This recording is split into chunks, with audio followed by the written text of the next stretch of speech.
The current push to revisit older games and champion game preservation is great to see. There are so many treasured, recommendable releases from generations past that in the march towards better, faster hardware simply get left behind. Outside of Game Pass's curated selections and whatever's more easily available though, there are plenty of games that weren't fully appreciated in their day but have aged brilliantly. I'm Scott from WhatCulture.com and these are 7 awesome video games you weren't ready for. Number 7. Max Payne 3. I cannot put into words how much you must play Max Payne 3. How I too was in the crowd that took one look at Max in a Hawaiian shirt and thought that's not Max Payne. The reality of the IP being given to a different developer other than Remedy being all we needed to stay the hell away. And yet that developer was Rockstar. The lead writer was Dan Houser, i.e. the dude that helped give you everything from Bully to Red Dead Redemption, and Max Payne 3 is nothing short of a masterpiece when it comes to a subversive, genius take on any third-person action character. The problem with Max Payne returning in 2012, some 9 years after the fall of Max Payne, was that both previous games' shared identity was rooted in Matrix-style slow motion, in leather-clad cool one-liners and being a one-man bullet-spitting machine interspersed with awesome detective noir dialogue and memorable characters. For Rockstar approaching the project, that whole zeitgeist had passed, and for the guy who wrote GTA and all of Rockstar's biggest hits, Houser took the character in a totally different direction. A direction that would later be mirrored by Uncharted 4 in 2016 and especially God of War in 2018. Max in Part 3 is a sardonic black hole of a man. The game mechanic of munching painkillers has turned into a crippling addiction. Alongside rampant alcoholism and his decision to don a Hawaiian shirt and shave his hair off, yeah, that was him being completely self-aware about what a joke he's become. Play Max Payne 3 as the matured addendum to those stylish younger years, the same way as Kratos and Nathan Drake's latest efforts elevate their past installments, and there's a solid through line that only makes you appreciate what Rockstar were going for.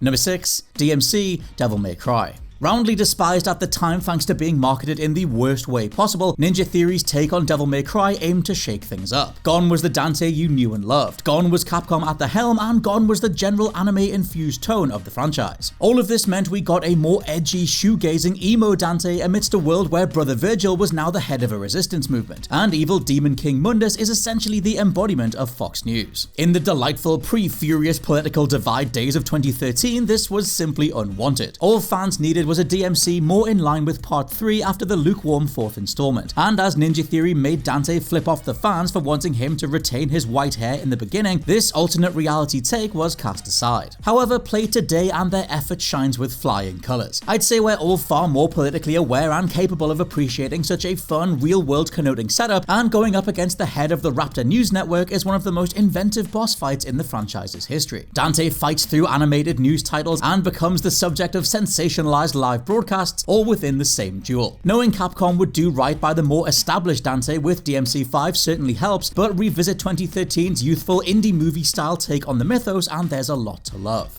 Number 5. Metal Gear Solid 2 Sons of Liberty. Hideo Kojima has predicted shifts in socio-political conversation and global events twice now. What with Death Stranding's imagine a world where we're all stuck in isolation and delivery folk are roaming the outside setup coming true across 2020, and MGS2 directly describing a future where misinformation is king. At the time though, and granted it did come alongside plot revelations like American patriotism being so powerful it gained sentience inside the White House, Sons of Liberty wasn't heralded as a powerful comment on an emerging digital age. Instead, being this was before social media and before fake news, it was just Kojima rambling on for an overlong cutscene, after you'd already played 90% of the game as the wrong character. And yet, if this released 10 to 15 years later, it would be a spot-on dissection of how mass digital information sharing can completely obliterate context, intent, and the individual. Colonel Campbell talks about untested truths spun by different interests, continuing to churn and accumulate in the sandbox of political correctness and value systems, only for Rose to continue that in the future, everyone will withdraw into their own small gated community, afraid of a larger forum. They'll stay inside of their little ponds, leaking whatever truth suits them into the growing cesspool of society at large. Not to mention the whole point of Raiden was to show Snake's actions from a different perspective, cementing his legendary abilities and showing that anyone can be the next big hero depending on their life experience. Check this game out with a modern lens. It's actually kinda scary how well the social commentary stuff lines up with what we're living through.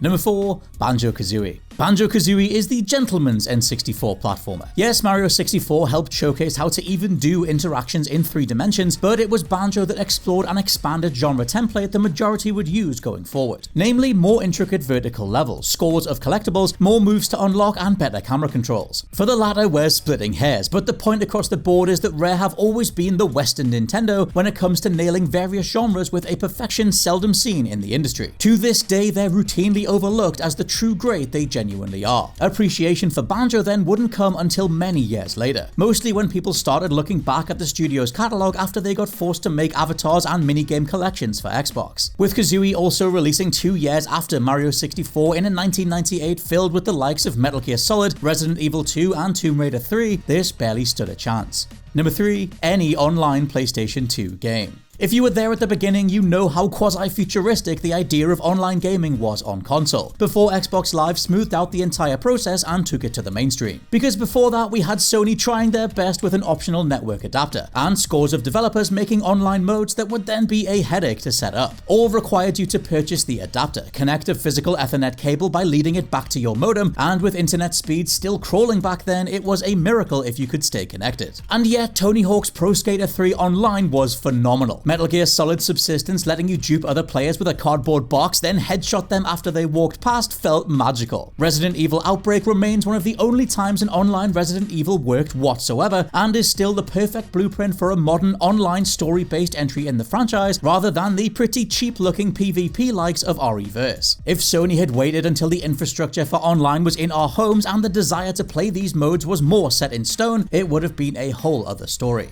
Number 2. Yakuza.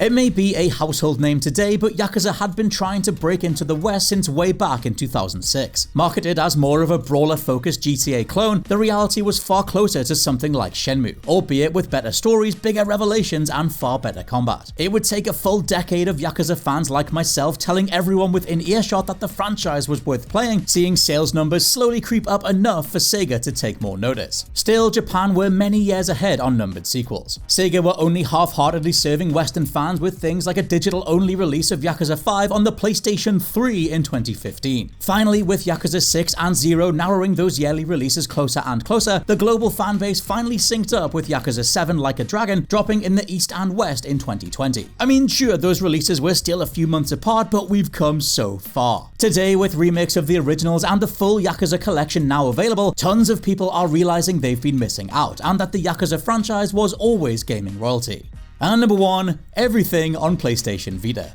Death by endless iteration. The PS Vita, easily Sony's best handheld and honestly their best console as a piece of hardware after the PS2, PS1 and PS5, was received with utterly meh responses as we'd been through 2 versions of the original PSP, the PSP Go, and tons of budgeted alternatives. With the main reason behind why the PSP had stumbled being that nobody wants to play full console games on the go, this was completely proven wrong when Nintendo actually put some confidence behind the pitch and saw the Switch dominate everything. In so many ways, the PS Vita deserves that audience. Its library is made up of must-plays like Uncharted Golden Abyss, Persona 4 Golden, and Resistance Burning Skies. It features one-off gems like the Tenchu Dev side series Shinobido, or KJ Inafune's awesome action one-off Soul Sacrifice. Not to mention there are Vita ports of many 7th and 8th gen gems like Undertale, Downwell, and Rogue Legacy, and you can play a library of PS1 and PSP games finally running better than ever all in one place. Sadly though, literally none of this landed because Sony couldn't put one foot in front of the other. It's only because all of these features are being shut down that conversations on how stellar the Vita is and was are finally happening.